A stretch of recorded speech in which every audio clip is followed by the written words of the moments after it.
Ils viennent de Centrafrique, du Cameroun, du Mali, du Tchad ou encore du Bénin, ont entre 20 et 35 ans et partagent tous un point commun.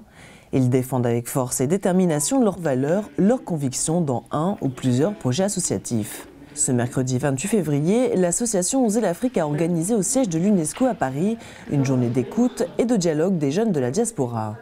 Au cœur des échanges, la Charte africaine de la jeunesse, adoptée en juillet 2006 par l'Union africaine. La Charte africaine de la jeunesse dont on a parlé aujourd'hui peut être un outil utile et utilisé par les jeunes pour agir au niveau du développement et au niveau de leurs différents projets sur le continent. Quelle est la validité juridique de la Charte africaine de la jeunesse? Quels sont les pays signataires?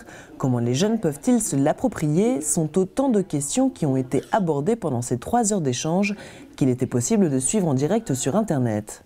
Cette réunion est importante aujourd'hui parce que c'est d'abord une plateforme qui a permis aujourd'hui aux jeunes de la diaspora et aux jeunes du continent qui étaient connectés en ligne de pouvoir échanger ensemble sur cet outil qu'est la Charte de la jeunesse africaine, échanger ensemble sur les défis de notre continent et surtout échanger ensemble sur la manière dont on peut se déployer pour mieux permettre au continent ou à l'Afrique qu'on rêve de voir le jour.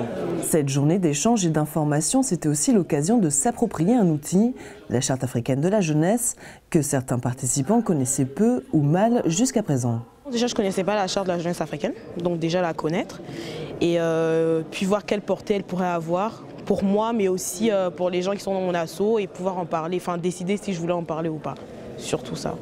Et alors, tu as décidé? Et alors, je suis partagée en fait, honnêtement. La charte, elle est vraiment très bien, je trouve que c'est vraiment pas mal. Mais je pense que l'application en Afrique sera un peu difficile. Et le fait que cette charge n'a pas vraiment de valeur juridique, c'est surtout ça qui, à mon sens, pose problème.